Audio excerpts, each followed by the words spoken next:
വമ്പൻ പ്രഖ്യാപനങ്ങളില്ലാതെയാണ് നിർമ്മലാ സീതാരാമൻ കേന്ദ്ര ബജറ്റ് അവതരിപ്പിച്ചിരിക്കുന്നത്. വലിയ പ്രഖ്യാപനങ്ങളില്ല, സ്ഥിരതയ്ക്കും തുടർച്ചയ്ക്കും ഊന്നൽ നൽകിക്കൊണ്ടാണ് രണ്ടാം മോദി സർക്കാരിന്റെ അവസാന ബജറ്റ് പ്രഖ്യാപിച്ചിരിക്കുന്നത്. നമ്മളോടൊപ്പം സാമ്പത്തിക വിദഗ്ധർ തുടരുന്നുണ്ട്. രാഷ്ട്രീയ അതിഥികൾ അല്പസമയത്തിനകം നമ്മളോടൊപ്പം ചേരുകയും ചെയ്യും. ശ്രീ ബി എ പ്രകാശ്, നേരത്തെ നമ്മൾ ഈ ഫോറിൻ ഡയറക്റ്റ് ഇൻവെസ്റ്റ്മെന്റുമായി ബന്ധപ്പെട്ട് തർക്കങ്ങൾ നമ്മളുടെ പാനലിസ്റ്റുകൾ തമ്മിലുണ്ടായത് അങ്ങും ശ്രദ്ധിച്ചിട്ടുണ്ടായിരിക്കും. അതിൽ തന്നെ ശ്രീ കെ ശബരിനാഥൻ പറഞ്ഞത് നിങ്ങൾ ആശ്രയിക്കുന്നത്, നിങ്ങൾ ജനങ്ങളോട് പറയുന്നത് നിങ്ങൾക്ക് ഫേവറബിൾ ആയിട്ടുള്ള ചില കണക്കുകളാണ് എന്നാണ് അദ്ദേഹം ഉന്നയിക്കുന്ന ആരോപണം എന്ന് പറയുന്നത്. ഇപ്പോൾ ഇൻവെസ്റ്റ് ഇന്ത്യ എന്ന് പറഞ്ഞ് സർക്കാരിന്റെ കണക്ക് പുറത്തു വരുന്നത് അനുസരിച്ചാണ് എങ്കിൽ total FDI inflow in the country in the financial year 2022-23 is $70.97 billion എന്നുള്ളതാണ്. അതേസമയം തന്നെ പുറത്തുനിന്നുള്ള ഏജൻസികളുടെ കണക്ക് വെച്ച് നോക്കുകയാണെങ്കിൽ ഇതേ സാമ്പത്തിക വർഷം എന്ന് പറയുന്നത് $44.73 ബില്യൺ ആണ്. ഇങ്ങനെ പലതരത്തിലുള്ള കണക്കുകൾ പുറത്തു വരുന്നുണ്ട്. ഇത് രാഷ്ട്രീയപരമായി അങ്ങോട്ടും ഇങ്ങോട്ടും ആരോപിക്കാം എന്നതിനപ്പുറത്ത് GDPയുമായി ബന്ധപ്പെട്ട് തന്നെ പ്രതിപക്ഷത്തിനും ഭരണപക്ഷത്തിനും രണ്ടു തരം ആർഗ്യുമെന്റുകളാണുള്ളത്. അത് രണ്ടും നമ്മുടെ മുന്നിൽ വരുന്നു എന്നുള്ളതിനപ്പുറത്ത് എന്തിനെ ആശ്രയിക്കണം എന്നത് സംബന്ധിച്ചൊരു ആശങ്ക നിലനിൽക്കുന്നുണ്ട്. എവിടെയാണ് യഥാർത്ഥത്തിലുള്ള ഇന്ത്യൻ സാമ്പത്തിക വ്യവസ്ഥയുടെ ചിത്രം? അതായത് നമ്മൾ ഈ സാമ്പത്തിക കാര്യങ്ങളെപ്പറ്റി ചർച്ച ചെയ്യുമ്പോൾ ഒരു കാര്യത്തെപ്പറ്റി തന്നെ പല ഡെഫിനിഷൻ ഉപയോഗിച്ച് പല കണക്കുകൾ ഉണ്ടാവും. അപ്പോൾ അത് ഏത് ഡെഫിനിഷനാണ് ഉപയോഗിച്ചിരിക്കുന്നത് അതിനനുസരിച്ചായിരിക്കും ഈ കണക്കുകളുടെ വ്യത്യാസം വരുന്നത്. അപ്പോൾ നിങ്ങൾ ഏത് സോഴ്സിലുള്ള കണക്കാണ് നിങ്ങൾ എടുക്കുന്ന അനുസരിച്ചിരിക്കും ഇതിൻ്റെ ഒരു വ്യത്യാസം. അല്ല, നമുക്ക് ഫേവറബിൾ ആയിട്ടുള്ള ഇപ്പോൾ ഭരണപക്ഷത്തിരിക്കുന്ന ഒരു രാഷ്ട്രീയ പാർട്ടി തീർച്ചയായും അവർക്ക് വളരെ ഫേവറബിൾ ആയിട്ടുള്ള ഒരു കണക്ക് മാത്രമല്ലേ അടിസ്ഥാനപ്പെടുത്തുകയുള്ളൂ. സർക്കാർ ലോക്സഭയിൽ പറയുന്ന കണക്കിനെ അവിശ്വാസത്തിൽ എടുക്കേണ്ട ബാധ്യത ജനങ്ങൾക്കില്ല. പക്ഷെ പ്രതിപക്ഷം അതിനെ വിശ്വസിക്കാനും തയ്യാറല്ല. അല്ലല്ല, അതാ ഞാൻ പറഞ്ഞത്. ഇപ്പോൾ ഇവിടെ തന്നെ ഇപ്പോൾ ഈ കണക്കുകളുണ്ടല്ലോ, നമ്മളിപ്പോൾ ഈ ബഡ്ജറ്റിൽ തന്നെ അവതരിപ്പിക്കുന്ന കണക്കുകളുണ്ട്. ഇപ്പോൾ ഉദാഹരണത്തിന് ഒരു കണക്കെടുക്കൂ. ഇത് ഇന്നത്തെ ബഡ്ജറ്റിൽ അവതരിപ്പിച്ചിരിക്കുന്ന ഒരു കണക്ക്, പ്രത്യേകിച്ച് തൊഴിലില്ലായ്മ പറ്റിയിരിക്കുന്ന ഒരു കണക്കാണെങ്കിൽ അതിനകത്ത് പറഞ്ഞിരിക്കുന്നത് ഏതാണ്ട് 3.2% എന്നാണ്. അതേസമയത്ത് യുണൈറ്റഡ് നേഷൻസിൻ്റെ സസ്റ്റൈനബിൾ ഡെവലപ്മെൻറ്റ് റിപ്പോർട്ടിൽ ഇന്ത്യയുടെ പിന്നെ ഈ അൺഎംപ്ലോയ്മെൻറ്റ് റേറ്റ് പറഞ്ഞിരിക്കുന്നത് 7.1 അപ്പോൾ ഏത് നമ്മൾ വിശ്വസിക്കുമെന്ന് ചോദിച്ചു കഴിഞ്ഞാൽ 1-2 വർഷത്തിന് മുമ്പ് നമ്മുടെ ഇവിടുത്തെ സ്ഥിതി എടുത്ത് നോക്കി കഴിഞ്ഞ് കഴിഞ്ഞാൽ 7% ഒറ്റ ദിവസം കൊണ്ട് ഇത് കുറഞ്ഞോ? അപ്പോൾ ഈ തരത്തിലുള്ള പ്രശ്നങ്ങളുണ്ട്. ഇവിടെ ഞാനൊരു പ്രകാശ്, ഒറ്റ കാര്യം കൂടി ഞാൻ അതിലൂന്നി ചോദിച്ചോളട്ടെ. അതായത് നമ്മൾ ഒരു അന്തർദേശീയ സാമ്പത്തിക ശക്തിയായി വളരുന്നു എന്ന അവകാശവാദം മുന്നോട്ട് വെക്കുമ്പോൾ നമ്മൾ അന്തർദേശീയ ഏജൻസികളെ അടിസ്ഥാനപ്പെടുത്തി വേണ്ടേ ആ കണക്ക് മുന്നോട്ട് വെക്കാൻ? അല്ലാതെ നമുക്ക് നമ്മുടെ GDP കണക്കാക്കാൻ നമ്മുടേതായിട്ടുള്ള ഒരു മാനദണ്ഡം എന്ന് പറഞ്ഞുകൊണ്ട് നമ്മൾ ഒരു അന്തർദേശീയ ശക്തിയായി വളർന്നിരിക്കുന്നു എന്ന് സാധൂകരിക്കാൻ കഴിയുമോ? അല്ലല്ല, ഇവിടെ ഈ GDPയുടെ കാര്യത്തിൽ ഇപ്പോൾ നമ്മുടെ സെൻട്രൽ ഗവൺമെൻറ്റിൻ്റെ ഏജൻസീസ് ഒരു കണക്കുണ്ട്, പിന്നെ വേൾഡ് ബാങ്കിൻ്റെ കണക്കുണ്ട്. തീർച്ചയായിട്ടും അവിടെ വേൾഡ് ബാങ്കിൻ്റെ കണക്ക് ഈ സെൻട്രൽ ഗവൺമെൻറ്റിൻ്റെ ഈ കണക്കുമായിട്ട് ടാലി ചെയ്യുന്ന കണക്ക് തന്നെയാണ്. അതിൻ്റെ വെളിച്ചത്തിലാണ് ഇന്ത്യ ഏതാണ്ട് ലോകത്തിലെ ഏതാണ്ട് ഒരു 5ാം സാമ്പത്തിക ശക്തി എന്ന് പറയുന്നത് ശരിയാണ്. അതോടൊപ്പം തന്നെ GDPയുടെ കാര്യത്തിലൊക്കെ ഈ അടുത്ത ചില വർഷങ്ങളായിട്ട് കാര്യമായിട്ടുള്ള ഒരു പുരോഗതി ഉണ്ടായിട്ടുണ്ടെന്നാണ് ഏറ്റവും ഒടുവിൽ പ്രസിദ്ധീകരിച്ച വേൾഡ് ബാങ്കിൻ്റെ കണക്കുകളും പറയുന്നത്. അതുകൊണ്ട് ആ GDPയുടെ കാര്യത്തിലുള്ള കണക്കുകളൊക്കെ തെറ്റാണെന്ന് നമുക്ക് പറയാനൊക്കില്ല. കാരണം നമ്മുടെ ഗവൺമെൻറ്റിൻ്റെ കണക്കുകളും വേൾഡ് ബാങ്കിൻ്റെ കണക്കുകളും ഏതാണ്ട് ടാലി ചെയ്യുന്നു. പിന്നെ ഒരു കാര്യം ഞാനിവിടെ പ്രധാനപ്പെട്ട് പറയാൻ ആഗ്രഹിക്കുന്ന ഇതാണ്. അതായത് നമ്മൾ ഈ ബഡ്ജറ്റിനെ പറ്റി ഇതൊക്കെ പറ്റി സംസാരിക്കുമ്പോൾ അതുപോലെ ഈ ധനകാര്യ കണക്കുകളൊക്കെ പറ്റി പറയുമ്പോൾ നമ്മുടെ ജനങ്ങളുടെ സ്ഥിതി എന്താണ്? അല്ലെങ്കിൽ ഈ ബഡ്ജറ്റും നമ്മുടെ ഈ നടപടികളും ഈ ഭരണത്തിൻ്റെ എല്ലാം ഉദ്ദേശം എന്താണ്? സാധാരണ ജനങ്ങളുടെ ജീവിത നിലവാരം മെച്ചപ്പെടുത്തുക, അല്ലെങ്കിൽ അവർക്കൊരു മെച്ചമായിട്ടുള്ള ഒരു ലൈഫ് ഉണ്ടാക്കുക, അല്ലെങ്കിൽ അവരുടെ ഒരു ക്വാളിറ്റി ഓഫ് ലൈഫ് മെച്ചമാക്കുക എന്നുള്ളതാണ്. ഇവിടെ ഇപ്പോൾ യുണൈറ്റഡ് നേഷൻസ് പ്രസിദ്ധീകരിച്ച സസ്റ്റൈനബിൾ ഡെവലപ്മെൻറ്റ് ഗോൾസ് ഉണ്ട്. ഞാനിവിടെ ഇന്ത്യൻ ഡേറ്റ എടുക്കുന്നില്ല. അതിൽ ഇന്ത്യയെ പറ്റി പറഞ്ഞിരിക്കുന്ന 1-2 കണക്കുകൾ കാണാം. അതായത് നമ്മുടെ നാട്ടിലെ പിന്നീട് തൊഴിലില്ലായ്മ നിരക്ക് 15 വയസ്സിന് മുകളിലുള്ള ആളുകളുടെ തൊഴിലില്ലായ്മ നിരക്ക് 7.7% 2021. അത് വളരെ, അതോടൊപ്പം തന്നെ നമ്മുടെ ഈ ചെറുപ്പക്കാരുടെ തൊഴിലില്ലായ്മ നിരക്ക് വളരെ ഉയർന്നതാണ്. വേറൊരു കണക്കെടുക്കൂ. നമ്മുടെ രാജ്യത്തെ പോപ്പുലേഷൻ യൂസിങ് ഇൻ്റർനെറ്റ് 43% ആളുകൾ മാത്രമേ ഇൻ്റർനെറ്റ് എന്തെങ്കിലും നമ്മൾ ഉപയോഗിക്കുന്നുള്ളൂ. പിന്നെ വേറൊരു കണക്കെടുക്കൂ. നമ്മുടെ നാട്ടിലുള്ള ഈ പട്ടണങ്ങളിൽ താമസിക്കുന്ന, അവിടെ സ്ലമ്മിൽ താമസിക്കുന്ന ആളുകളുടെ ശതമാനം എത്രയാണെന്ന് അറിയാം? 49%. ഇന്ത്യയിലുള്ള പട്ടണങ്ങളിൽ താമസിക്കുന്ന ജനങ്ങളിലെ 49%, അതായത് പകുതിയോളം ജനങ്ങൾ സ്ലമ്മിലാണ് താമസിക്കുന്നു എന്നുള്ളതാണ് യുണൈറ്റഡ് നേഷൻസിൻ്റെ സസ്റ്റൈനബിൾ ഡെവലപ്മെൻറ്റ് റിപ്പോർട്ടിൽ ഇന്ത്യയെ പറ്റി പറഞ്ഞിട്ടുള്ളത്. അപ്പോൾ ഇതൊക്കെ എന്താണ് കാണിക്കുന്നത്? അപ്പോൾ നമ്മുടെ നാട്ടിലെ വലിയൊരു വിഭാഗം ജനങ്ങൾ ദരിദ്രരാണ്, വളരെ മോശമായിട്ടുള്ള സാഹചര്യങ്ങളാണ് ജീവിക്കുന്നത്. അപ്പോൾ ഈ സിറ്റുവേഷനെ ഇത് അഡ്രസ്സ് ചെയ്യാനായിട്ട്, അല്ലെങ്കിൽ തന്നെ വേറൊരു കണക്കെടുക്കൂ, population using at least basic sanitation services ഉപയോഗിക്കുന്ന എത്ര ശതമാനം ആളുകളുണ്ട്? 75% ആളുകളുണ്ട്. അപ്പോൾ നമ്മുടെ ഇന്ത്യയിൽ താമസിക്കുന്ന വലിയൊരു വിഭാഗം ആളുകൾ വളരെ മോശമായ ജീവിത സാഹചര്യത്തിൽ താമസിക്കുന്നു. അവരുടെ മാത്രം എഫർട്ട് കൊണ്ട് അവർക്ക് മുന്നോട്ട് വരാൻ കഴിയില്ല. അതിന് പബ്ലിക് സ്പെൻഡിങ് വേണം, പബ്ലിക് സർവീസസ് വലിയ വ്യത്യാസം വരുത്തണം, നഗരങ്ങളിലുള്ള സർവീസസൊക്കെ ഒരുപാട് മെച്ചപ്പെടുത്തണം. അതിനെന്തുണ്ട്? ഇമാതിരിയുള്ള പ്രശ്നങ്ങൾ അഡ്രസ്സ് ചെയ്യാൻ ഈ ബഡ്ജറ്റിൽ എന്തുണ്ട്? അതിനെപ്പറ്റി ഈ ബഡ്ജറ്റിൽ എന്തെങ്കിലും പറഞ്ഞു? അല്ലെങ്കിൽ ഇതൊരു പ്രധാനപ്പെട്ട കാര്യമല്ലേ? അപ്പോൾ ഇതാണ് നമ്മളൊരു പ്രധാനപ്പെട്ട ഒരു ഇഷ്യൂ ആയിട്ട് എടുക്കുന്നത്. സാധാരണ ജനങ്ങളുടെ, അല്ലെങ്കിൽ വളരെ മോശമായിട്ട് ജീവിക്കുന്ന ജനങ്ങളുടെ ജീവിത നിലവാരം മെച്ചപ്പെടുത്താൻ എന്തുണ്ട്? അപ്പോൾ അതിലേക്ക് പോയോ? അതിലേക്ക് കാര്യമായിട്ട് പോയിട്ടില്ല എന്ന് മാത്രമല്ല, ഇന്ത്യ ലോകത്തെ ഏറ്റവും വലിയൊരു സാമ്പത്തിക ശക്തിയായിട്ട് വളരുന്നു എന്ന് മാത്രം പറയുന്നു. അത് ശരിയാണ്. നമ്മുടെ ഈ വെസ്റ്റേൺ രാജ്യങ്ങൾ അനുവർത്തിക്കുന്ന ഒരു തരത്തിലുള്ള ഒരു സാമ്പത്തിക നയങ്ങൾ നമ്മൾ അനുവർത്തിക്കുന്നു.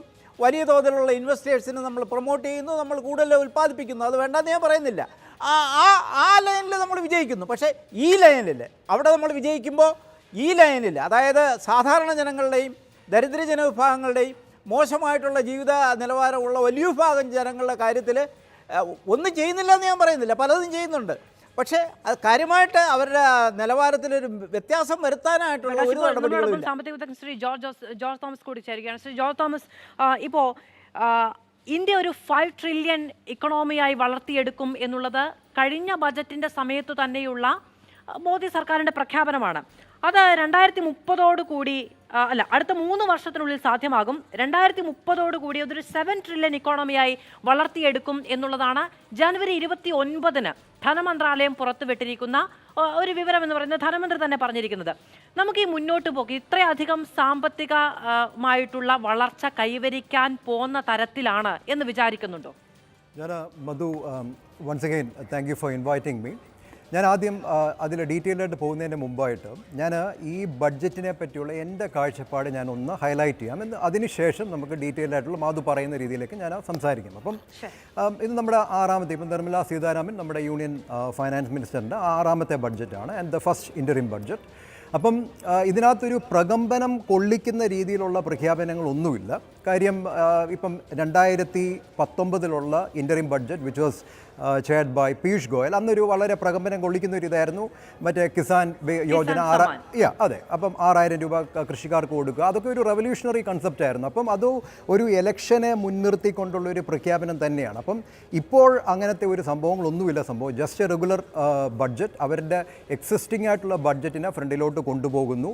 ഇതൊരു stop gap arrangement, may be for another 3 or 4 months. അത് കഴിഞ്ഞ് ഇപ്പം ഇതിൻ്റെയൊക്കെ ഒരു ഐഡിയ എന്ന് പറഞ്ഞാൽ വളരെ സിമ്പിളാണ്. അവർക്ക് ഓൾമോസ്റ്റ് വെരി കോൺഫിഡൻറ്റ്, അതായത് ഇനി അടുത്ത ലോക്സഭ ഇവരുടെ കയ്യിൽ തന്നെ വരും. ഈ ഒരു ബഡ്ജറ്റിൻ്റെ ഒരു കണ്ടിന്യൂവേഷൻ തന്നെ തുടങ്ങാം. വലിയൊരു പ്രകമ്പനം കൊള്ളിക്കുന്ന സംഭവങ്ങളൊക്കെ ഇപ്പം കൊണ്ട് പറഞ്ഞു കഴിഞ്ഞാൽ ചിലപ്പോൾ അത് സാധിച്ചെടുക്കാൻ വലിയ ബുദ്ധിമുട്ടായിരിക്കും. അപ്പോൾ അതുമാത്രമല്ല, പീപ്പിൾ മേ ബി പൊതുജനം ദേ ആർ ക്വൈറ്റ് ഹാപ്പി, ഇവരുടെ പെർഫോമൻസിലൊക്കെ ഹാപ്പി ആയിരിക്കും. അപ്പം തൽക്കാലം ഉള്ളതൊക്കെ മതി എന്നുള്ള രീതിയിലേക്കാണ് ഇത് കൊണ്ടുപോകുന്നത്. എനിവേ, ഇപ്പം നമുക്ക് BJP ഗവൺമെൻറ് 2014 വന്നു, അത് കഴിഞ്ഞ് 2019 വന്നു.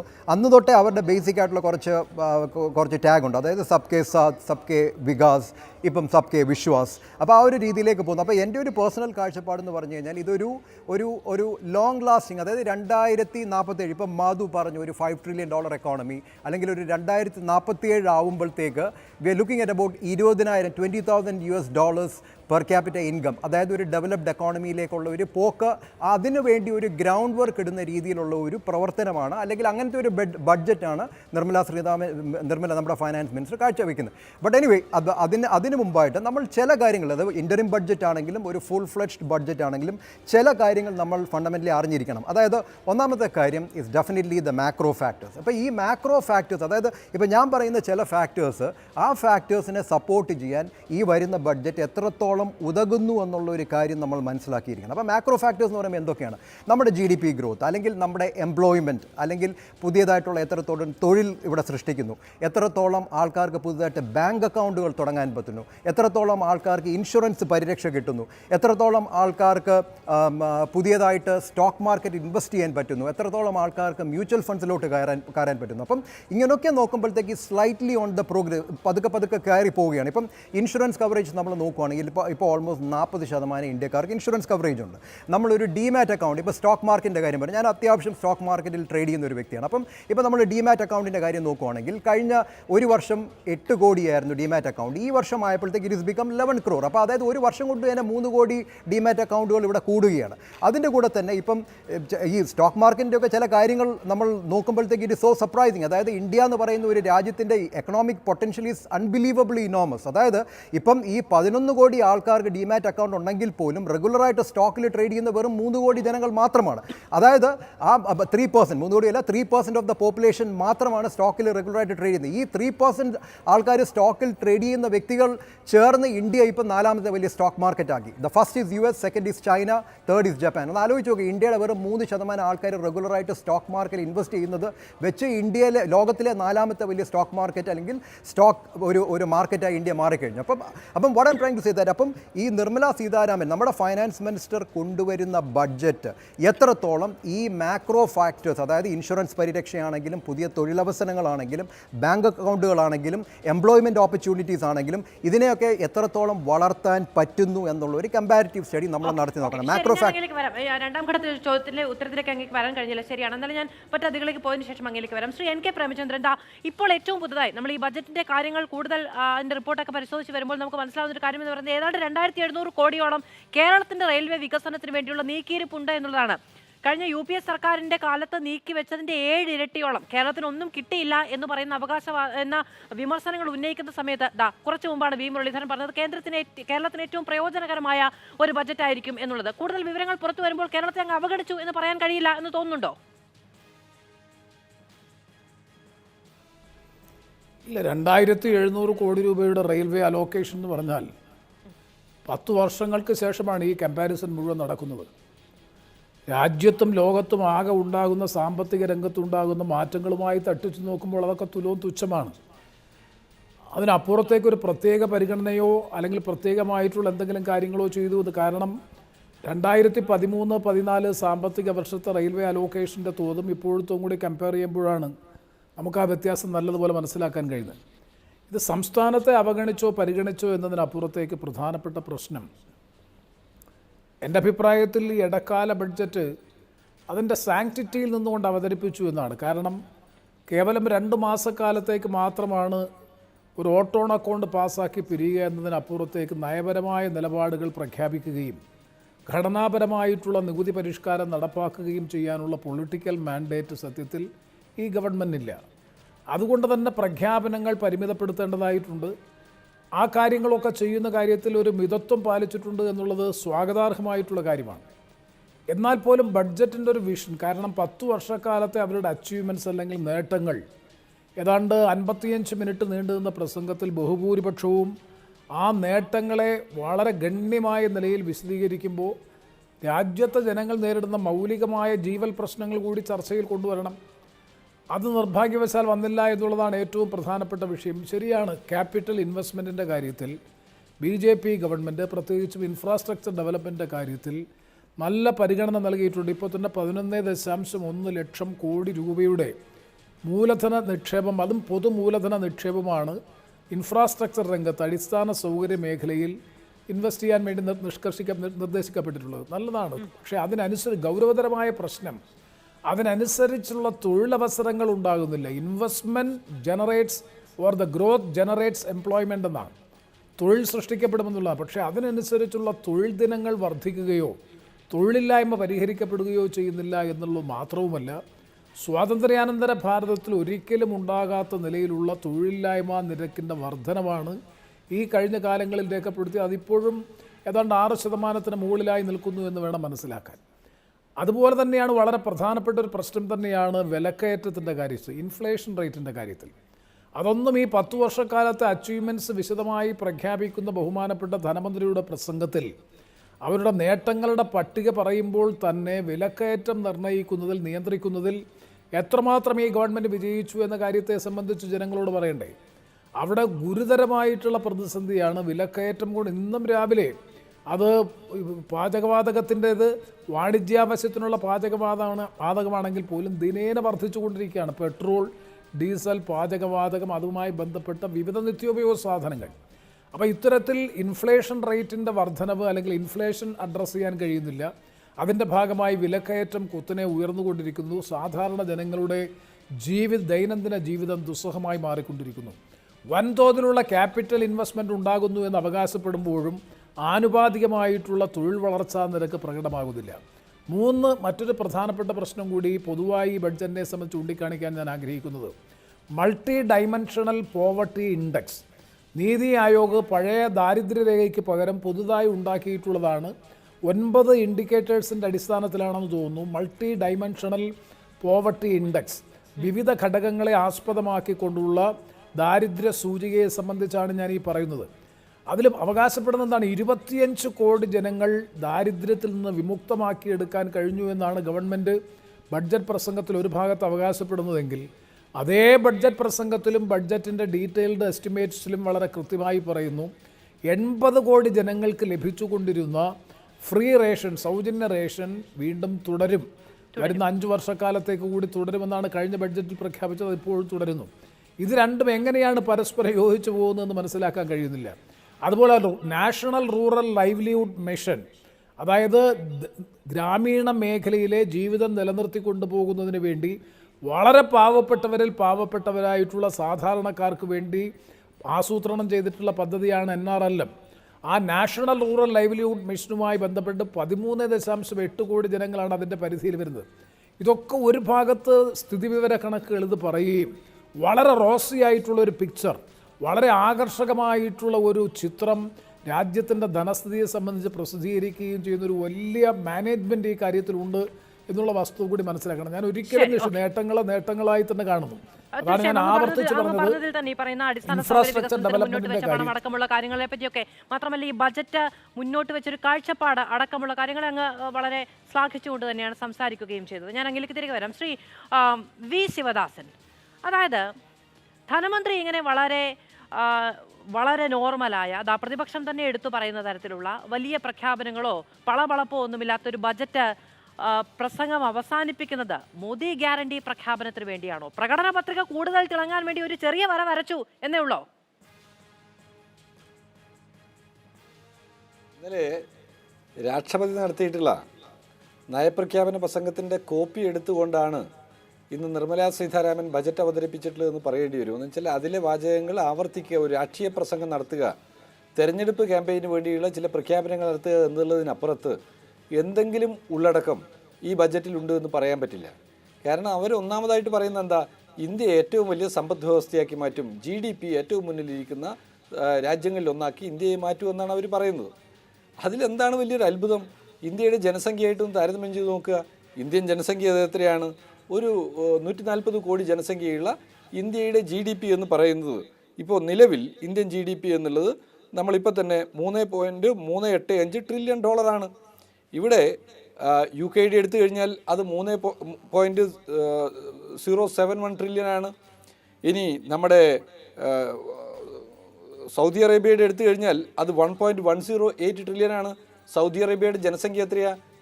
ഇന്ത്യയിലെ ജനസംഖ്യയോട് കമ്പയർ ചെയ്യാൻ പറ്റുന്നതാണോ സൗദി അറേബ്യയിലെ ജനസംഖ്യ? 3.5 കോടി ജനങ്ങളാണെന്ന് പറഞ്ഞാൽ കേരളത്തിൻ്റെ അത്രമാത്രം ജനസംഖ്യയുള്ള സൗദി അറേബ്യയുടെ GDP എത്രയാണെന്നൊന്ന് ആലോചിച്ച് നോക്കുക. അപ്പോൾ ജനസംഖ്യ ഇത്രമേലുള്ള ഇന്ത്യയുടെ GDPയെ ഇനി ഒന്നാമതെത്തിക്കും, അല്ലെങ്കിൽ രണ്ടാമതാക്കും, മൂന്നാമതാക്കും ഒന്നും പറയുന്നതിൽ അത്ഭുതമില്ല. പ്രതിശീർഷ വരുമാനത്തെക്കുറിച്ച് ആലോചിച്ച് നോക്കുക. ഇന്ത്യക്കാരൻ്റെ ഇന്ത്യൻ പൗരന്റെ സാമ്പത്തിക വ്യവസ്ഥ എന്ന് പറയുന്നത് ലോകത്തിൽ 10ാം സ്ഥാനത്തുള്ളതായിരുന്നു. അങ്ങ് പറയുന്ന പോലെ ഇപ്പോൾ 1.9 ട്രില്യൺ മാത്രമായിരുന്നു അതിൻ്റെ ഒരു വ്യാപ്തി എന്ന് പറയുന്നത്. അവിടെ നിന്നാണ് ഈ പറയുന്ന 3ലേക്ക് മുന്നോട്ട് വെക്കുകയും 2003 വർഷത്തിലുള്ളത് 5 ട്രില്യണിലാക്കി വളർത്തുമെന്ന പ്രഖ്യാപനം ഉണ്ടാവുകയും ചെയ്യുന്നത്. ഒരു കാര്യം ചെയ്യേണ്ടത്, ഞാൻ സംസാരിക്കുമ്പോൾ ആ സംസാരിക്കുന്ന പോയിന്റ് ഒന്ന് പറയാൻ അനുവദിക്കുക. എന്ന് പറഞ്ഞാൽ നിങ്ങൾ GDP-യേക്കാൾ പ്രധാനമായി കമ്പയർ ചെയ്യേണ്ടത് അല്ല. ആ പോയിന്റ് മനസ്സിലാക്കണമെങ്കിൽ മറ്റൊന്നുകൂടി കേൾക്കണം, അപ്പോഴേ മനസ്സിലാവും. GDP പെർ ക്യാപിറ്റ ഇൻകവും തമ്മിൽ കമ്പയർ ചെയ്യുക. അപ്പോൾ പെർ ക്യാപിറ്റ ഇൻകത്തിൽ ഇന്ത്യയുടെ പെർഫോമൻസ് എത്രമാത്രം മോശമാണ് എന്നുള്ളത് നമ്മളിപ്പോൾ കാണുകയാണ്. ഈ പെർ ക്യാപിറ്റ ഇൻകവും GDP-യും താരതമ്യം ചെയ്യുമ്പോൾ കാണേണ്ടത് ഒരു പ്രശ്നം എന്താ? GDP എന്ന് പറയുന്ന മൊത്തം ആഭ്യന്തര ഉൽപ്പാദനം, ആ മൊത്തം ആഭ്യന്തര ഉൽപ്പാദനത്തിലുള്ള ഇന്ത്യയുടെ പെർഫോമൻസ്, അതോടൊപ്പം തന്നെ പെർ ക്യാപിറ്റ ഇൻകം കണക്കാക്കുന്നതെന്ന് പറഞ്ഞാൽ അത് തന്നെ ഓരോ ആളുടെയും 1000 രൂപയുണ്ട്, 1100 രൂപ എത്രയോ ആവട്ടെ ഉണ്ടെന്ന് പറയുമ്പോഴും ഇന്ത്യയിലെ അതിസമ്പന്നരായിട്ടുള്ള ആളുകളുടെ പെർ ക്യാപിറ്റ ഇൻകം കൂടി കാൽക്കുലേറ്റ് ചെയ്തുകൊണ്ടുള്ള ശരാശരി എടുത്തുകൊണ്ടാണല്ലോ നമ്മുടെ പെർ ക്യാപിറ്റ ഇൻകത്തെക്കുറിച്ച് സംസാരിക്കുക. അപ്പോൾ അംബാനിയുടെ വരുമാനവും എൻ്റെ വരുമാനവും ഈ നാട്ടിലെ കർഷക തൊഴിലാളിയായിട്ടുള്ള മറ്റൊരാളുടെ വരുമാനവും ഒക്കെ താരതമ്യം അതിൻ്റെ ശരാശരിയാണ് പറയുക എന്നുള്ള ദുർബലതയും പെർ ക്യാപിറ്റ ഇൻകത്തിനുണ്ട്. പക്ഷേ ഇവിടെ പെർ ക്യാപിറ്റ ഇൻകത്തിൽ നമ്മൾ പുറകിൽ നിൽക്കുന്നു. പിന്നെ GDP-യുടെ കാര്യത്തിൽ ഞാൻ നേരത്തെ പറഞ്ഞു കഴിഞ്ഞല്ലോ, സൗദി അറേബ്യയുടെയും UK-യും ഉൾപ്പെടെയുള്ള രാജ്യങ്ങളുടെ പെർ ക്യാപിറ്റ ഇൻകത്തിൻ്റെ സ്ഥിതി. എന്നാൽ ഇനി മാത് പറഞ്ഞതിലേക്ക് വരാം. നമ്മൾ നേരത്തെ 10ാം സ്ഥാനത്തായല്ലോ, ഇപ്പോൾ നമ്മൾ അങ്ങ് അടിച്ച് 3ാം സ്ഥാനത്തേക്കും 4ാം സ്ഥാനത്തേക്കും പോകുമെന്നാണല്ലോ പറയുന്നത്. അത് അഭിമാനകരമല്ലേ എന്ന് ചോദിക്കുമ്പോൾ നിങ്ങളോട് ഞാൻ ചോദിക്കുകയാണ്, 2014 എന്ന് വെച്ചാൽ 2004-നും 2014-നും ഇടയിലുള്ള GDP-യുടെ വളർച്ചയുടെ സ്റ്റേജ് നോക്കുക. ആ 2014 നിന്ന് 2022-ലേക്കുള്ള GDP വളർച്ച, ആ വളർച്ചയും മുൻകാലത്തുണ്ടായിരുന്ന വളർച്ചയും കൂടി ഒന്ന് താരതമ്യം ചെയ്ത് നോക്കുക. അപ്പോൾ താരതമ്യം ചെയ്യുമ്പോൾ നമ്മൾ കാണുന്നത് എന്താ? ആ വളർച്ച നേരത്തെ ഉണ്ടായിരുന്നതിൻ്റെയോളം വരുന്നില്ല പല ഘട്ടങ്ങളിലും എന്നുള്ളതാണ്.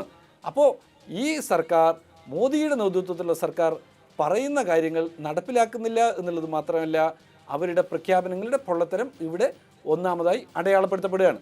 ഇനി രണ്ടാമത്തെ കാര്യം എന്താണ്? ഈ പ്രഖ്യാപനത്തിൻ്റെ തുടർച്ചയിൽ ഇവർ പറഞ്ഞിട്ടുള്ള കാര്യങ്ങൾ, ആ പറയുന്ന കാര്യങ്ങൾ ഒന്ന് സാധാരണക്കാരെ സഹായിക്കുമെന്നുള്ളതാണല്ലോ പറയുന്നത്. ഒരു കാര്യം ഉദാഹരണം മാത്രം ഞാനിവിടെ ചൂണ്ടിക്കാണിക്കുകയാണ്. അത് നമ്മുടെ ഗ്യാസ് സബ്സിഡിയുമായി ബന്ധപ്പെട്ടുള്ളതാണ്. ഇവരുടെ തന്നെ കഴിഞ്ഞ പ്രഖ്യാപനത്തിൻ്റെ ഭാഗമായിട്ട് പറഞ്ഞു, എന്താണ്, നമ്മുടെ രാജ്യത്തെ ജനങ്ങൾക്ക് ഗ്യാസ് കണക്ഷൻ നൽകുന്നതിന് വേണ്ടിയുള്ള സബ്സിഡി വലിയ നിലയിൽ വർദ്ധിപ്പിക്കുമെന്ന് പറഞ്ഞു. അങ്ങനെ പറയുമ്പോൾ DBT-യിലെ സ്കീമിൽ രജിസ്റ്റർ ചെയ്തിട്ടുള്ള ആളുകളുടെ നമ്പർ എടുക്കാം. 28 കോടി ആളുകളാണ് DBT പ്രകാരം രജിസ്റ്റർ ചെയ്തിട്ടുള്ള ആളുകൾ. ഇവർക്കായി നീക്കി വെച്ചിട്ടുള്ള തുക എന്ന് പറയുന്നത് 1500 കോടി രൂപ മാത്രമാണ്. എന്ന് പറഞ്ഞാൽ അതിൻ്റെ അർത്ഥം ഒരാൾക്ക് വെറും 33 രൂപ മാത്രമാണ് സബ്സിഡിയായിട്ട് ലഭിക്കുക എന്നുള്ളതാണ്. കേവലം 33 രൂപ മാത്രം സബ്സിഡിയായിട്ട് നൽകുന്ന ഒരു സ്ഥിതിവിശേഷത്തെ നിങ്ങൾ തന്നെ ഒന്ന് ഇമാജിൻ ചെയ്ത് നോക്ക്. എത്രമേൽ പരിതാപകരമാണ് ചിത്രം എന്നുള്ളത്. കഴിഞ്ഞ വർഷം ഉണ്ടായിരുന്ന 1460 കോടി രൂപയിൽ നിന്ന് കേവലം 40 കോടി രൂപ മാത്രം വർദ്ധിപ്പിച്ചു. 40 കോടി രൂപ മാത്രം വർദ്ധിപ്പിക്കുക. അത് അർത്ഥമാക്കുന്നത് ഈ നാട്ടിലെ സാധാരണക്കാർക്ക് ഗ്യാസ് സബ്സിഡി നൽകണമെന്നുള്ള ആഗ്രഹം സർക്കാരിനില്ല എന്നുള്ളതാണ്. ഈ നാട്ടിലെ പാവപ്പെട്ട ആളുകളുടെ വീടുകളിൽ അവരുടെ അടുപ്പ് കത്തണം, അവിടെ അരി പാകം ചെയ്യുന്നതിനുള്ള സാഹചര്യം ഉണ്ടാകണമെന്നുള്ള താല്പര്യം സർക്കാരിനില്ല എന്നുള്ളതാണ് ഇതിലൂടെ നമുക്ക് കാണാൻ കഴിയുന്ന കാര്യം. അവിടെയും നിൽക്കുന്നില്ല. ഇനി പ്രതിശീർഷ വരുമാനത്തിൻ്റെ തന്നെ GDP-യുടെയും കണക്കിലേക്ക് തന്നെ വരാം. നിങ്ങൾ നേരത്തെ ആവർത്തിച്ച് ചോദ്യം ചോദിച്ചിട്ടുള്ള ഒരു കാര്യമാണല്ലോ. 142 കോടി ജനങ്ങളുള്ള ഇന്ത്യ ചൈനയെ മറികടന്ന് ലോകത്ത് ഒന്നാമതെത്തിയെന്നും ഈ ചരിത്ര നേട്ടം എന്ന് വെച്ചാൽ ജനസംഖ്യയിലുള്ള നേട്ടം, ആ നേട്ടവും കൂടി ഇന്ത്യൻ പ്രധാനമന്ത്രിയുടെ നേട്ടമാണ് എന്ന് പറയാതിരുന്നത് ഭാഗ്യം എന്നുള്ളത് GDP-യെക്കുറിച്ച് പറയുമ്പോൾ സൂചിപ്പിക്കാനുള്ളത്. ഇവിടെ സമ്പദ് വ്യവസ്ഥയുടെ വലിപ്പം വർദ്ധിക്കുന്നു എന്നുള്ളതിനെ മാത്രം എടുത്തുകൊണ്ട് രാജ്യ പുരോഗതിയുടെ അടയാളമാണ് അത് എന്ന് പറഞ്ഞു പോകുന്നത് ഉചിതമല്ല. ഇന്ത്യയുടെ അടിസ്ഥാന വികസന മേഖലയിൽ, പശ്ചാത്തല വികസന മേഖലയിൽ, വിദ്യാഭ്യാസ മേഖലയിൽ, ആരോഗ്യ മേഖലയിൽ മുൻകാലങ്ങളിൽ ഉണ്ടാക്കിയ നേട്ടം എന്താണ്, ആ നേട്ടങ്ങളെ വിലയിരുത്തുന്ന മാനദണ്ഡം എന്താണ്, അതിനൊപ്പം നിന്നുകൊണ്ട് ഭാവി സൂചിപ്പിക്കുന്ന ഒന്നായി ബജറ്റ് മാറിയില്ല എന്നുള്ളതിനൊപ്പം ഒരു കാര്യം കൂടി കൂട്ടിച്ചേർക്കുന്നു. അത് നമ്മുടെ പ്രധാനമന്ത്രിയെ പ്രസംഗത്തിനിടയിൽ ധനവകുപ്പ് മന്ത്രിയായ നിർമ്മലാ സീതാരാമൻ പറയുണ്ടായി. നേരത്തെ ജയ് ജവാൻ ജയ് കിസാൻ എന്നുള്ള മുദ്രാവാക്യം നമ്മുടെ ഒരു പ്രധാനമന്ത്രി വിളിച്ചു. ഇപ്പോൾ നമ്മുടെ പ്രധാനമന്ത്രി വിളിക്കുന്ന കൂട്ടത്തിൽ ജയ് വിജ്ഞാൻ എന്നുള്ള മുദ്രാവാക്യവും അതുപോലെ ഗവേഷണത്തിന് ജയ്യും ഒക്കെ നമ്മുടെ പ്രധാനമന്ത്രി വിളിക്കുന്നുണ്ടെന്നാണ് ഏറ്റവും പരസ്പര വിരുദ്ധമായിട്ടുള്ള കാര്യങ്ങൾ. ഒരിക്കലും ഈ രാജ്യത്തിലെ ജനങ്ങൾക്ക് സങ്കല്പിക്കാൻ കഴിയാത്ത അന്ധവിശ്വാസത്തിൻ്റെയും അനാചാരത്തിൻ്റെയും പ്രയോക്താക്കളും വക്താക്കളുമായിട്ടുള്ള ആളുകളുടെ നേതാവിനെ വിജ്ഞാനത്തിൻ്റെ ജയ് വിളിക്കുന്ന, വിജ്ഞാനത്തോടൊപ്പം സഞ്ചരിക്കുന്ന ഒരാളെന്ന് പറഞ്ഞത് ഏറ്റവും അരോചകമായിട്ടുള്ള വാക്കുകളായിപ്പോയി എന്നുള്ളത് കൂടി കൂട്ടിച്ചേർക്കുകയാണ്. ശരി, ഇതാണ് വിമർശനം CPM-ന്റെ ഭാഗത്തുനിന്നും UDF-ന്റെ ഭാഗത്തുനിന്നും ഒക്കെ ഉന്നയിക്കപ്പെടുന്നത്. പെട്ടെന്ന് തിരികെ വരാം ഇടവേളയ്ക്ക് ശേഷം. തിരികെ സ്വാഗതം. ശ്രീ NK പ്രേമചന്ദ്രൻ, നേരത്തെ മുതൽ BJP ഇതര രാഷ്ട്രീയ പാർട്ടികളുടെ പ്രതിനിധികളും സാമ്പത്തിക വിദഗ്ധരും ഒക്കെ ചൂണ്ടിക്കാണിക്കുന്ന ഒരു ഘടകം എന്ന് പറയുന്നത് ഇന്ത്യയുടെ സാമ്പത്തിക വ്യവസ്ഥയെ പെരുപ്പിച്ച് കാണിച്ചുകൊണ്ടുള്ള മുന്നോട്ട് പോക്കിന്റെ അങ്ങ് തന്നെ ചൂണ്ടിക്കാണിച്ചതുപോലെ വളരെ മനോഹരമായ ഒരു കാഴ്ചപ്പാട് മുന്നോട്ട് വെക്കാൻ സർക്കാർ ശ്രമിക്കുന്നു. അതിന് ഉതകുന്ന തരത്തിലുള്ള കണക്കുകളാണ് മുന്നോട്ട് വെക്കുന്നത് എന്നുള്ളതാണ്. പക്ഷേ സാമൂഹ്യപരമായ കുറച്ച് കാര്യങ്ങൾ നേരത്തെ ശ്രീ K ശബരിനാഥൻ ഇരുന്നപ്പോൾ അദ്ദേഹം പറഞ്ഞു, അസന്തുലിതമായ ഒരു സാമ്പത്തിക വിതരണമുള്ള രാജ്യത്ത് നിന്നുകൊണ്ട് നമുക്ക് പെർ ക്യാപിറ്റ ഇൻകത്തെ പോലും ആശ്രയിക്കാൻ കഴിയില്ല. നേരത്തെ ശ്രീ V ശിവദാസന് സമാനമായ കാര്യം പറയുന്നുണ്ട്. പെർ ക്യാപിറ്റ ഇൻകത്തെ നമുക്ക് വളരെ കൃത്യമായ ഒരു മാനദണ്ഡമായി മുന്നോട്ട് വെക്കാൻ കഴിയില്ല എന്ന്. കാരണം ഇന്ത്യയുടെ സാമ്പത്തിക വിതരണം എങ്ങനെയാണ് പല ക്ലാസ്സുകളിൽ വ്യത്യസ്തമായിരിക്കുന്നത് എന്നത് സംബന്ധിച്ച വലിയ വാർത്തകൾ ഒക്കെ നമ്മുടെ മുന്നിലുണ്ട്.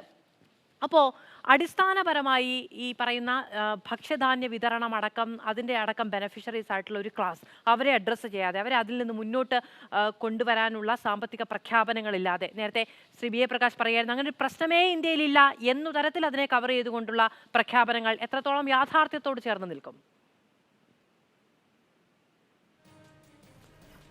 അതാണ് ഞാൻ നേരത്തെ ആദ്യ ഭാഗം ചർച്ചയിലും ഞാൻ ഉന്നയിക്കാൻ സ്ട്രെസ് ചെയ്ത് പറയാൻ ആഗ്രഹിച്ചത് അത് തന്നെയാണ്.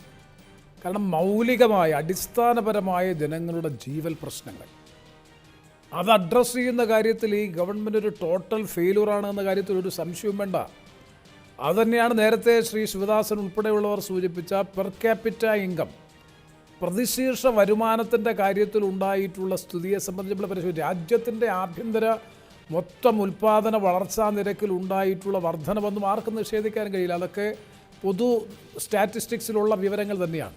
പക്ഷേ ഇന്ന് ബഹുമാനപ്പെട്ട ധനമന്ത്രിയുടെ പ്രസംഗം ആരംഭിക്കുന്നത് തന്നെ ആ സാമ്പത്തിക വളർച്ചയുടെ ഗുണഫലങ്ങൾ ജനങ്ങളിൽ എത്താൻ തുടങ്ങിയിരിക്കുന്നു എന്ന് പറഞ്ഞുകൊണ്ടാണ്. അങ്ങനെ എത്താൻ തുടങ്ങിയെന്ന് പറഞ്ഞതിന് ആധാരമായി അവർ മുന്നോട്ട് വെച്ചിട്ടുള്ള പ്രധാനപ്പെട്ട ഒരു കാര്യം ഞാൻ നേരത്തെ പറഞ്ഞു. മൾട്ടി ഡൈമെൻഷണൽ പോവർട്ടി ഇൻഡെക്സിൻ്റെ അടിസ്ഥാനത്തിൽ 25 കോടി ജനങ്ങളെ ദാരിദ്ര്യമുക്തമാക്കി എടുക്കാൻ കഴിഞ്ഞു. അങ്ങനെ ഉണ്ടെങ്കിൽ അതൊരു വലിയ നേട്ടമാണ്. പക്ഷേ ആ നേട്ടത്തെ സംബന്ധിച്ചുള്ള അവകാശവാദം ഗവൺമെൻറ് ഉന്നയിക്കുമ്പോഴാണ് 80 കോടി ജനങ്ങൾ ഇപ്പോഴും സൗജന്യ റേഷൻ്റെ പട്ടികയിലാണ്, പരിധിയിലാണ്. 13.8 കോടി ജനങ്ങൾ ഞാൻ നേരത്തെ പറഞ്ഞ നാഷണൽ റൂറൽ ലൈവ്ലിഹുഡ് മിഷൻ്റെ ഭാഗമായിട്ടുള്ള ബെനിഫിഷ്യറീസാണ്. ഇത് രണ്ടും കൂടി എങ്ങനെയാണ് ഒത്തുപോകുന്നത്?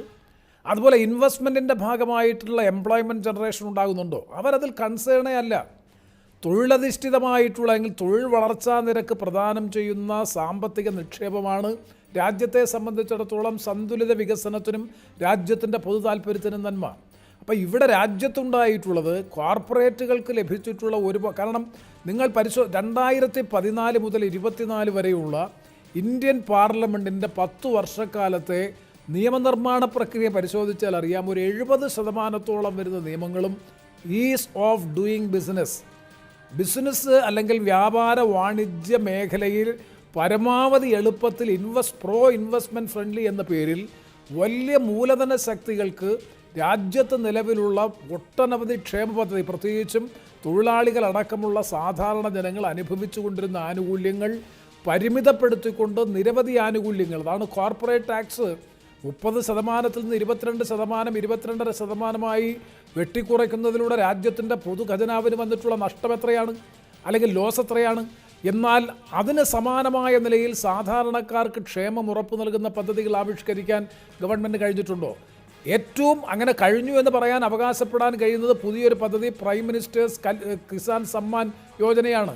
6000 രൂപ പ്രതിവർഷം കർഷകന് കൊടുക്കുന്ന പദ്ധതിയാണ്. അത് നിർബന്ധിതമായി, കാരണം ന്യായ പദ്ധതി എന്നൊരു പദ്ധതി രാഹുൽ ഗാന്ധി പ്രൊമോട്ട് ചെയ്തപ്പോൾ, കഴിഞ്ഞ തെരഞ്ഞെടുപ്പിന് മുമ്പായി പ്രൊമോട്ട് ചെയ്യുന്ന ഘട്ടം വന്നപ്പോൾ അതിനെ കൗണ്ടർ ചെയ്യാൻ വേണ്ടിയിട്ടാണ് 6000 രൂപ അവസാന നിമിഷം ഈ പറയുന്ന പ്രൈം മിനിസ്റ്റേഴ്സ് കിസാൻ സമ്മാൻ യോജന എന്ന പേരിൽ പ്രഖ്യാപിച്ച് നടപ്പാക്കിക്കൊണ്ടിരിക്കുന്നത്. അതല്ലാതെ ഈ പറയുന്നത് പോലെ ഇത്രയും വലിയ ആനുകൂല്യം കോർപ്പറേറ്റുകൾക്കും മൂലധന ശക്തികൾക്കും കൊടുക്കുമ്പോൾ ആനുപാതികമായിട്ടുള്ള മെച്ചം, വളർച്ച, പുരോഗതി സാധാരണ സമൂഹത്തിൻ്റെ ജീവിതത്തിലില്ല, അവരുടെ ജീവിത ഗുണനിലവാരം മെച്ചപ്പെടുത്തുന്നതിനില്ല എന്നുള്ളതാണ് ഞങ്ങൾ ഉയർത്തുന്ന ഏറ്റവും പ്രധാനപ്പെട്ട വിമർശനം. പക്ഷേ BJPയും ഗവൺമെൻറ്റും എപ്പോഴും ശ്രദ്ധിക്കുന്നത്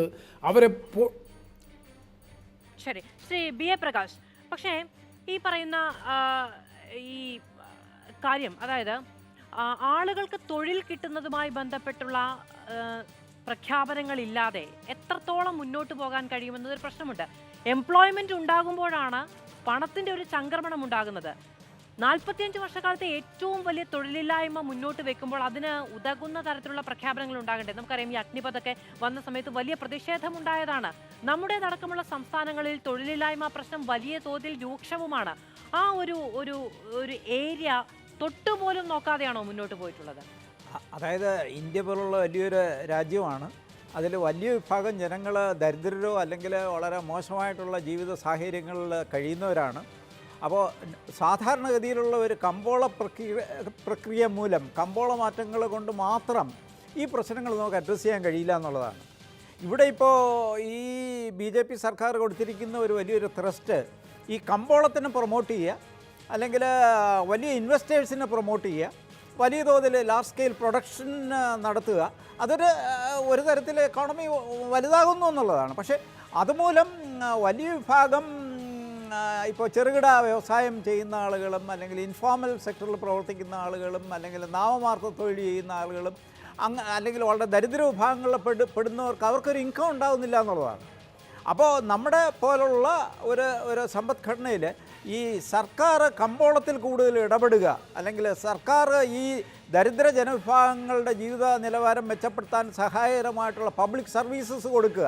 ഇപ്പോൾ ഫ്രീ എഡ്യൂക്കേഷണൽ സർവീസസ്, അല്ലെങ്കിൽ ഫ്രീ ഹെൽത്ത് സർവീസസ്, അല്ലെങ്കിൽ വളരെ ദരിദ്രരായ ആളുകൾക്ക് ക്യാഷ് സപ്പോർട്ട് കൊടുക്കുക, അല്ലെങ്കിൽ മറ്റ് തൊഴിൽ പരിപാടികൾ കൊടുക്കുക.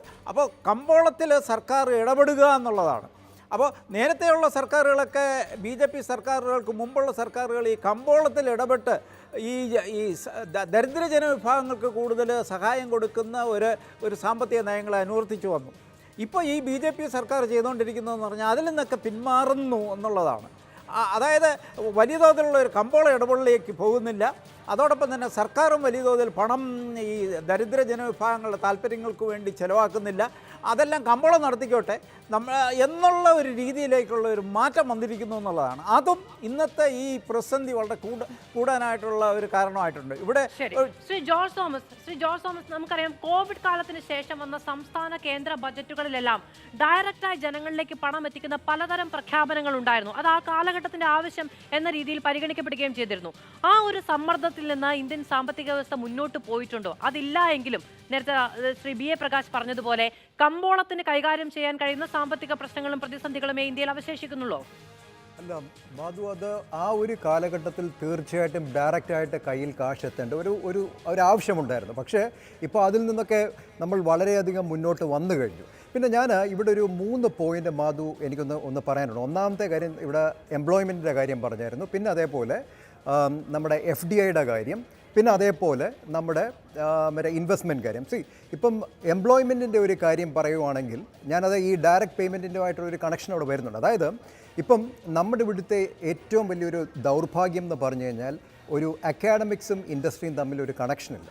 അപ്പം ഇവിടെ ആക്ച്വലി ജോലി ഇഷ്ടം പോലെ കൂടുന്നുണ്ട്. ഇപ്പോൾ കഴിഞ്ഞ വർഷം മാത്രം 5.2 കോടി പുതിയ തൊഴിലവസരങ്ങൾ നമ്മുടെ നാട്ടിൽ സൃഷ്ടിക്കപ്പെട്ടു, നമ്മുടെ ഇന്ത്യയിൽ സൃഷ്ടിക്കപ്പെട്ടു. പക്ഷേ ഇവിടെ ഒരു വലിയൊരു പോരായ്മയെന്ന് പറഞ്ഞു കഴിഞ്ഞാൽ ഈ പഠിച്ചിറങ്ങുന്ന ചെറുപ്പക്കാർ അവർക്ക് എത്രത്തോളം അവർക്ക് ഈ ജോലിക്ക് ആപ്റ്റായിട്ടുള്ള സ്കിൽസും കൊണ്ടാണ് അവർ ഇറങ്ങുന്നത്.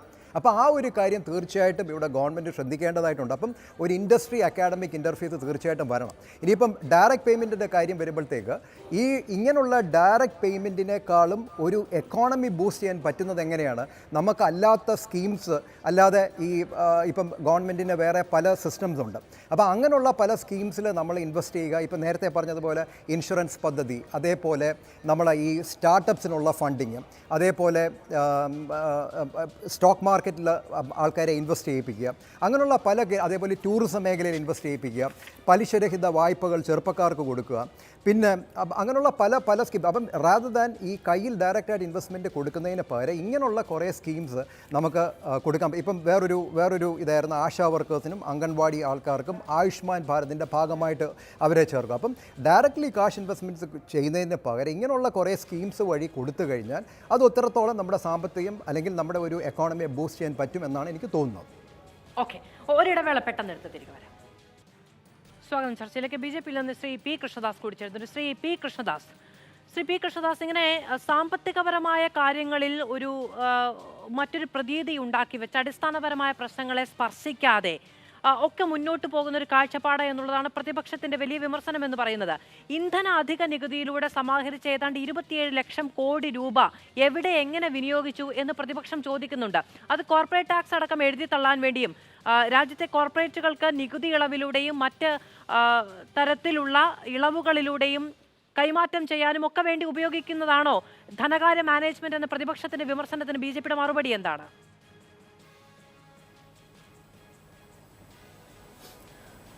ശ്രീമതി മാധു, നമ്മളുടെ ഈ പാനലിൽ ഞാൻ ചർച്ചയ്ക്ക് കയറുന്നതിന് തൊട്ട് മുൻപ് കുറച്ച് സമയമായി ഞാൻ കേട്ടുകൊണ്ടിരിക്കുന്നത് വ്യത്യസ്തമായിട്ടുള്ള വിമർശനങ്ങളാണ്. അതേസമയം തന്നെ ശ്രീ പ്രേമചന്ദ്രനെ പോലെയുള്ള ആളുകൾ ഈ ബജറ്റിൻ്റെ പ്രധാനപ്പെട്ട ഭാഗത്ത് ധനകാര്യമന്ത്രിയെ ശ്ലാഘിക്കുന്ന സാഹചര്യമുണ്ടായി. ഇതൊരു ഇടക്കാല ബജറ്റാണ്. ഈ ഇടക്കാല ബജറ്റിൽ സ്വാഭാവികമായും സർക്കാരിൻ്റേത് എന്നുള്ളതിനേക്കാൾ അപ്പുറത്ത് നിലവിലെ സാമ്പത്തിക സ്ഥിതി അനുസരിച്ച് രാജ്യത്തിൻ്റെ പൊതു ധനസ്ഥിതി അനുസരിച്ചിട്ടുള്ളൊരു പ്രഖ്യാപനങ്ങളാണ് സാധാരണ നിലക്കുണ്ടാവുക. ഏതെങ്കിലും ഒരു സർക്കാരിൻ്റെ ഏതെങ്കിലും പ്രത്യേകമായിട്ടുള്ള ബജറ്റ് പ്രഖ്യാപനങ്ങൾ ഉണ്ടാകുന്ന സാഹചര്യം ഇടക്കാല ബജറ്റുകളിൽ ഉണ്ടാകുന്ന സാഹചര്യം നേരത്തെയുമില്ല, ഈ ബജറ്റിലും അങ്ങനെയില്ല. ഇതിലൊരു പ്രധാനപ്പെട്ട കാര്യമുള്ളത് നമ്മുടെ രാജ്യത്തെ വികസനവുമായി ബന്ധപ്പെട്ടുകൊണ്ട് സാധാരണക്കാരൻ്റെ ജീവിത സൗകര്യങ്ങളെയും സാധാരണക്കാരൻ്റെ ജീവിത നിലവാരത്തെയും ഉയർത്തുക എന്നുള്ള ഉദ്ദേശത്തോടു കൂടി, അത് സ്ത്രീകളുടെ ഉന്നമനത്തെ സംബന്ധിച്ചാണെങ്കിലും യുവാക്കളുടെ ഉന്നമനത്തെ സംബന്ധിച്ചാണെങ്കിലും എല്ലാ വിഭാഗം മേഖലകളിലും സർവസ്പർശിയായിട്ടുള്ള ഒരു വികസനം കൊണ്ടുവരുന്നതിന് വേണ്ടിയിട്ടുള്ള പദ്ധതികളും സാമ്പത്തിക ഇടപാടുകളുടെ ഡിസ്ട്രിബ്യൂഷനുമാണ് ഈ ബജറ്റിൽ പ്രധാനമായും ഉണ്ടായിട്ടുള്ളത്. പിന്നെ അങ്ങനോട് ചോദിച്ചൊരു പ്രധാനപ്പെട്ട ചോദ്യം, നമുക്ക് കിട്ടുന്ന ടാക്സ് വിഹിതം അതല്ലെങ്കിൽ അതുമായി ബന്ധപ്പെട്ടുകൊണ്ട് നമ്മുടെ ഇക്കോണമിയിലേക്ക് വരുന്ന വരവ്, ആ വരവ് വേറെ ഏതെങ്കിലും ഒരു പ്രോസസ്സിന് വേണ്ടി മാറ്റിവെച്ചിരിക്കുകയാണോ എന്നുള്ളത്. എക്കാലത്തും നമ്മുടെ പ്രതിപക്ഷം, അത് BJP ആണെങ്കിലും മറ്റ് കക്ഷികളാണെങ്കിലും കോൺഗ്രസ് ആണെങ്കിലും CPM ആണെങ്കിലും ഏത് കക്ഷികളാണെങ്കിലും, ബജറ്റിൻ്റെ കണ്ണുമടച്ചടക്കുക എതിർക്കുക എന്ന് പറയുന്ന ഒരു പ്രോസസ്സ് പഴയ കാലത്തുമുണ്ട്, ഇപ്പോഴുമുണ്ട്. അത് തുടരുന്നു എന്ന് മാത്രമേ അതിനെ സംബന്ധിച്ച് പറയാനുള്ളൂ. പക്ഷേ എക്കാലത്തും ബജറ്റിൻ്റെ നല്ല വശങ്ങളെ നോക്കിക്കാണാൻ ആഗ്രഹിക്കുന്ന ആളുകളെ സംബന്ധിച്ച് അത് പോസിറ്റീവായി കാണാൻ കഴിയുന്ന ഒരു സാഹചര്യം നിലവിൽ ഈ ബജറ്റിനെ നോക്കിക്കഴിഞ്ഞാൽ നമ്മുടെ സാമ്പത്തിക സ്ഥിതി എന്ന് പറയുന്നത്, രാജ്യത്തിൻ്റെ സാമ്പത്തിക സ്ഥിതി എന്ന് പറയുന്നത് ലോകത്തിലെ മറ്റ് പല രാജ്യങ്ങളെയും വെച്ച് നോക്കുമ്പോൾ, നേരത്തെ മാധുവും ഈ ചർച്ചയുടെ ഒരു ഘട്ടത്തിൽ സൂചിപ്പിച്ചതുപോലെ, നമ്മുടെ ഇക്കോണമി ഏതാണ്ട് 10 വർഷം മുൻപുണ്ടായിരുന്ന സാഹചര്യത്തിൽ നിന്ന് മാറി 10ാം സ്ഥാനത്തുണ്ടായിരുന്ന നമ്മുടെ ഇക്കോണമിയുടെ വളർച്ച എന്നുള്ളത് നമ്മൾ 3ാമത്തെയോ 4ാമത്തെയോ സ്ഥാനത്തേക്ക് മാറിയിരിക്കുന്നു. നമ്മുടെ ടോട്ടൽ GDP എന്ന് പറയുന്നത് അത് ഏതാണ്ട് ഇരട്ടിയിലധികം മാറിയിരിക്കുന്നു. നമ്മുടെ മാർക്കറ്റിലെ ഇക്കോണമിയിൽ ഉണ്ടാകുന്ന ചേഞ്ചസ്, ആ ചേഞ്ചസിനനുസരിച്ച് രാജ്യത്തെ ജനങ്ങളുടെ ജീവിത നിലവാരം ഉയരണം എന്നുള്ളതിൻ്റെ യാഥാർത്ഥ്യത്തിലേക്ക് അടുക്കാൻ കുറച്ചുകൂടി സമയമെടുക്കും എന്നുള്ളതിനോട് നമുക്ക് താതാത്മ്യം പ്രാപിക്കാതിരിക്കാൻ കഴിയില്ല. അതിൻ്റെ ഒരു പ്രധാനപ്പെട്ട കാരണം, ഇവിടെ ശ്രീ പ്രേമചന്ദ്രൻ സൂചിപ്പിക്കുന്ന സമയത്തും ശ്രീ ശിവദാസൻ സൂചിപ്പിക്കുന്ന സമയത്തും എല്ലാം അവർ പറയുന്നത് വൻകിട മുതലാളിമാർക്ക്, അതിന് അങ്ങനോട് ചോദിച്ച ചോദ്യത്തിൻ്റെ ഒരു പ്രസക്ത ഭാഗം അതാണല്ലോ, വൻകിട മുതലാളിമാർക്ക് നമ്മുടെ രാജ്യത്ത് എന്തെങ്കിലും ചെയ്തു കൊടുക്കാൻ വേണ്ടിയിട്ടുള്ള സംവിധാനങ്ങൾ ഉണ്ടാകുന്നു എന്നുള്ളതാണ്. നമ്മുടെ രാജ്യത്ത് 47-ൽ സ്വാതന്ത്ര്യം കിട്ടിയതിന് ശേഷമുള്ള 1ാം പ്ലാനിംഗ് കമ്മീഷൻ മുതൽ ഇങ്ങോട്ടുള്ള എല്ലാ കാലഘട്ടങ്ങളെടുത്താൽ പോലും ആ കാലഘട്ടങ്ങളിലെല്ലാം നമ്മുടെ ഇക്കോണമി എന്ന് പറയുന്നത് ഒരു മിക്സഡ് ഇക്കോണമിയാണ് എന്നുള്ളതിനെ സംബന്ധിച്ച് ആർക്കും തർക്കമില്ലല്ലോ. നമ്മൾ അങ്ങനെ തന്നെയല്ലേ പോയിക്കൊണ്ടിരിക്കുന്നത്.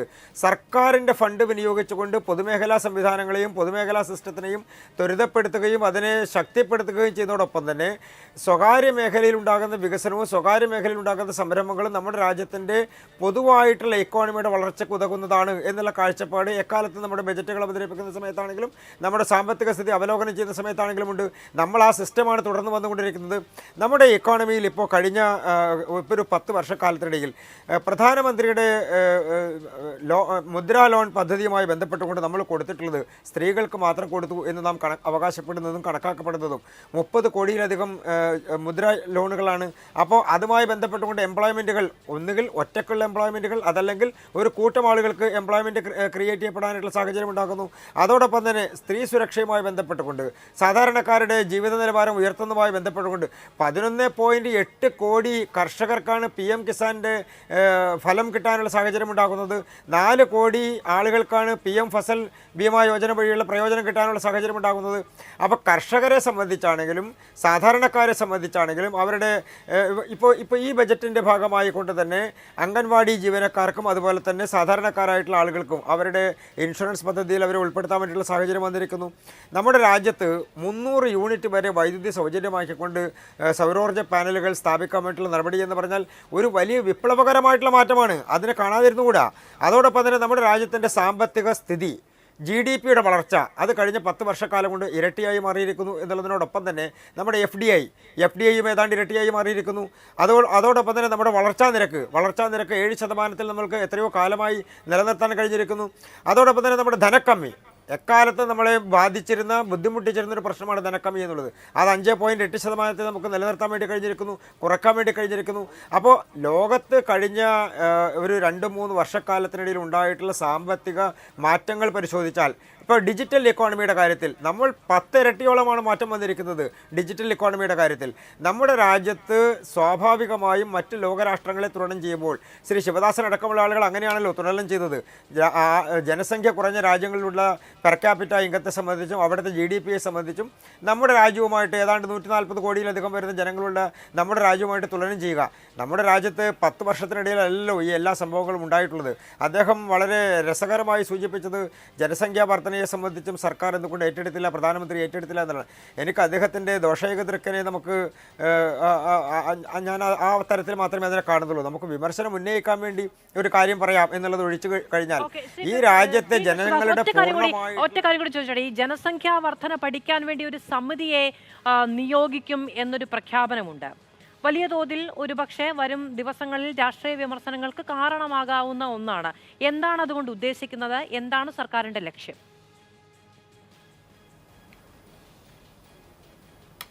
അതിന് ഉത്തരം പറയേണ്ടത് ശ്രീ ശിവദാസൻ അടക്കമുള്ള ആളുകളാണ്. അതിൻ്റെ പ്രധാനപ്പെട്ട കാരണം അദ്ദേഹത്തിൻ്റെ ഏറ്റവും വലിയ പരിദേവനം എന്ന് പറയുന്നത് നമ്മുടെ രാജ്യത്ത് ജനസംഖ്യ വർദ്ധിക്കുന്നു എന്നുള്ളതാണ്. അപ്പോൾ അത് സ്വാഭാവികമായും നമ്മുടെ രാജ്യത്ത് നേരത്തെയും ഈ തരത്തിലുള്ള പ്രക്രിയകൾ 1970-കളുടെ കാലഘട്ടത്തിലും 80-കളുടെ കാലഘട്ടത്തിലും ജനസംഖ്യാ നിയന്ത്രണവുമായി ബന്ധപ്പെട്ടുകൊണ്ട് പലതരത്തിലുള്ള നടപടികളും സ്വീകരിച്ചിട്ടുള്ള രാജ്യമാണ് നമ്മുടേത്. എത്രയോ ഘട്ടങ്ങളിലായി അത് നടപ്പാക്കാൻ വേണ്ടി ശ്രമിച്ചിട്ടുള്ള രാജ്യമാണ് നമ്മുടേത്. അപ്പോൾ അതുമായി ബന്ധപ്പെട്ടുകൊണ്ടുള്ള നടപടിക്രമങ്ങൾ സർക്കാർ അത് പ്രഖ്യാപിക്കുന്ന സമയത്തല്ലേ നമുക്ക് ചർച്ച ചെയ്യാൻ വേണ്ടി കഴിയും. പിന്നെ ഒരു പ്രധാനപ്പെട്ട കാരണം പെർ ക്യാപിറ്റ ഇൻകത്തെ സംബന്ധിച്ച് കണക്കാക്കുമ്പോൾ അവർ പറയുന്നത്, നമ്മുടെ പ്രതിപക്ഷത്തിൻ്റെ പ്രധാനപ്പെട്ട വിമർശനം നമ്മുടെ രാജ്യത്തെ വലിയ മുതലാളിമാരുടെ പണം കൂടി ഇതിൻ്റെ കൂടെ കണക്കൂട്ടുന്നു.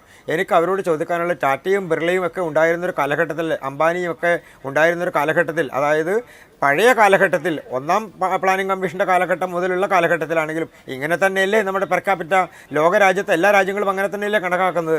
അത് GDP കണക്കാക്കുന്ന കാര്യത്തിലാണെങ്കിലും പെർ ക്യാപിറ്റ ഇൻകം കണക്കാക്കുന്ന കാര്യത്തിലാണെങ്കിലും നമ്മുടെ NNP കണക്കാക്കുന്ന കാര്യത്തിലാണെങ്കിലും എല്ലാം അതിനൊരു സിസ്റ്റം ലോകരാജ്യത്ത് നടപ്പാക്കുന്നൊരു സിസ്റ്റം നമ്മുടെ രാജ്യത്ത് എത്രയോ കാലങ്ങളായി ഫോളോ ചെയ്യുന്നൊരു സിസ്റ്റം അനുസരിച്ചല്ലേ ചെയ്യാൻ കഴിയൂ.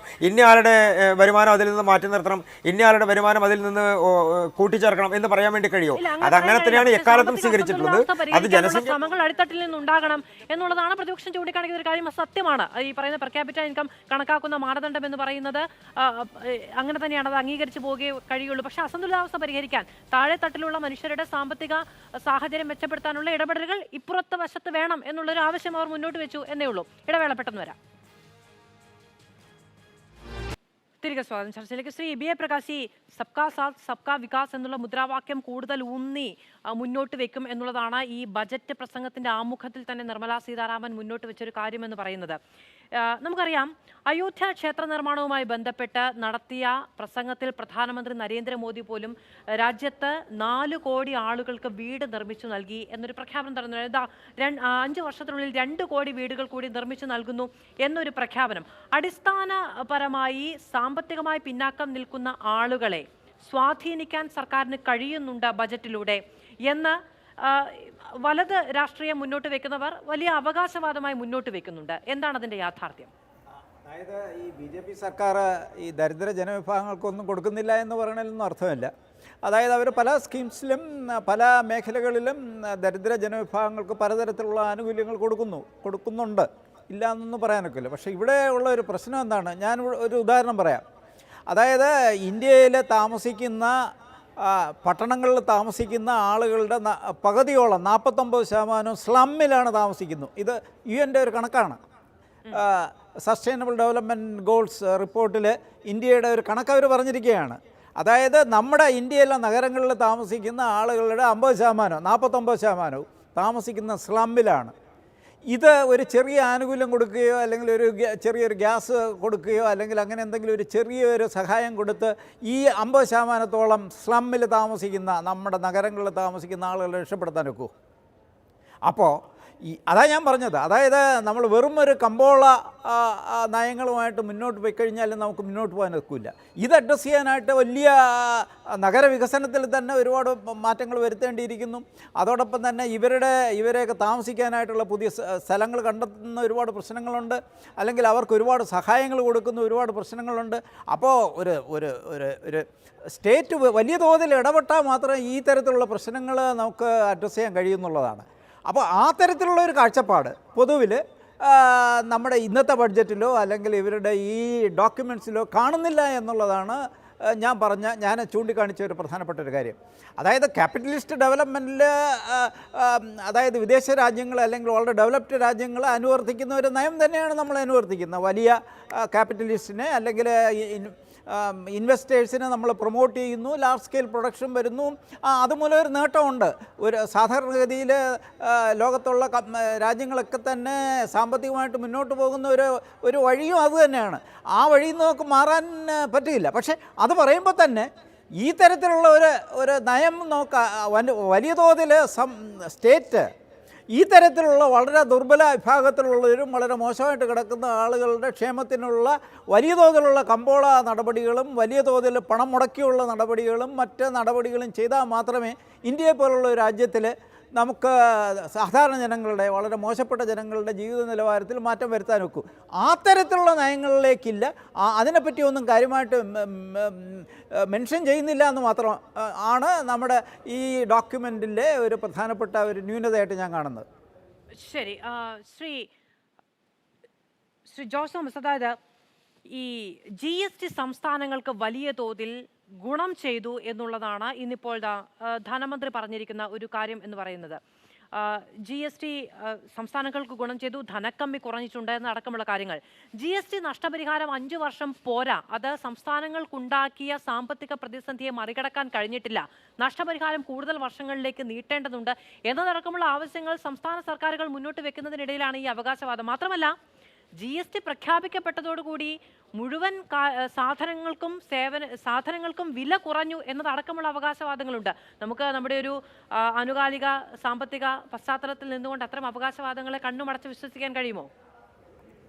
അതെ മാധു, ഇപ്പം GSTയുടെ കാര്യം പറയുവാണെങ്കിൽ GST കളക്ഷൻ, GST നമ്മൾ പിരിക്കുന്നു, അതിൻ്റെ ഒരു പങ്ക് സെൻറ്ററിന് കൊടുക്കുന്നു, അതിൻ്റെ ഒരു പങ്ക് സംസ്ഥാനത്തിന് വരുന്നു. ഇപ്പോൾ ചില സംസ്ഥാനങ്ങൾ അതിനെപ്പറ്റി കംപ്ലയിൻറ്റ് പറയുന്നത്, ചിലപ്പോൾ കേരള സംസ്ഥാനം അതിൽ ഏറ്റവും കൂടുതൽ കംപ്ലയിൻറ്റ് പറയുന്ന ഒരു സംസ്ഥാനമായിരിക്കും. കാര്യം അതിലേറ്റവും കോൺട്രഡിക്ടറി ആയിട്ടെന്ന് പറഞ്ഞാൽ കഴിഞ്ഞ ദിവസം ഞാൻ അങ്കമാലിയിലുള്ള MLA റോജിയുടെ ഒരു പ്രസ്താവന നമ്മുടെ അസംബ്ലിയിൽ കേൾക്കുകയായിരുന്നു. അതായത് അദ്ദേഹം പറയുന്നത്, നമ്മുടെ ഫിനാൻസ് മിനിസ്റ്റർ റെഗുലറായിട്ട് പറയുന്നത് 59,000 കോടി സംസ്ഥാനം നമുക്ക് സെൻറ്റർ നമുക്ക് തരാനുണ്ട്. പക്ഷേ ദ റിയാലിറ്റി ഇറ്റ്സ് അബൌട്ട് 9,000 കോടിയാണ്. അപ്പം anyway what ever it is, അപ്പം ഈ GST എല്ലാം നമുക്ക് വരുന്നതിൻ്റെ കൂടെ തന്നെ നമ്മുടെ സംസ്ഥാനങ്ങളെല്ലാം ഒരു കണക്കിന് ഡെവലപ്പും ചെയ്യുവാണ്. ഇല്ലെന്ന് നമുക്ക് പറയാൻ പറ്റത്തില്ല. കാര്യം ഒരിടത്ത് നമ്മൾ മനസ്സിലാക്കേണ്ട കാര്യം, ഈ സംസ്ഥാനങ്ങൾ ഡെവലപ്പ് ചെയ്യുന്നതിൻ്റെ കൂടെ തന്നെ ഒരു സ്ട്രോങ് ആയിട്ടുള്ളൊരു സ്റ്റേറ്റ് ഉണ്ടെങ്കിൽ മാത്രമേ നമുക്കൊരു സ്ട്രോങ് ആയിട്ടൊരു സെൻറ്റർ വരത്തുള്ളൂ. അപ്പം ഇതൊരു അഡ്ജസ്റ്റ്മെൻറ്റിൽ സെൻറ്ററും സംസ്ഥാനവും കൂടെ ഒരു അഡ്ജസ്റ്റ്മെൻറ്റിൽ പോയാൽ മാത്രമേ നമുക്ക് നമ്മുടെ രാജ്യത്തിനെ ഡെവലപ്പ് ചെയ്ത് എടുക്കാൻ പറ്റൂ. ഓക്കെ, ശരി. എന്തായാലും രാജ്യത്തിൻ്റെ മുന്നോട്ട് പോകുന്ന 2047 ഒരു വികസിത രാജ്യമായി ഇന്ത്യയെ പരിവർത്തിപ്പിക്കുമെന്ന ആത്മവിശ്വാസം ജനങ്ങൾക്ക് നൽകാൻ ഉതകുന്നതാണ് കേന്ദ്ര സർക്കാരിൻ്റെ ബജറ്റ് എന്നുള്ളതാണ് BJPയുടെ അവകാശവാദം. സ്ഥിരതയും തുടർച്ചയും അവകാശപ്പെടുന്നതാണ് കേന്ദ്ര ബജറ്റ് എന്നുള്ളതാണ് പ്രഖ്യാപനം. വളരെയധികം നന്ദി പാനലിസ്റ്റുകൾക്കും പ്രേക്ഷകർക്കും.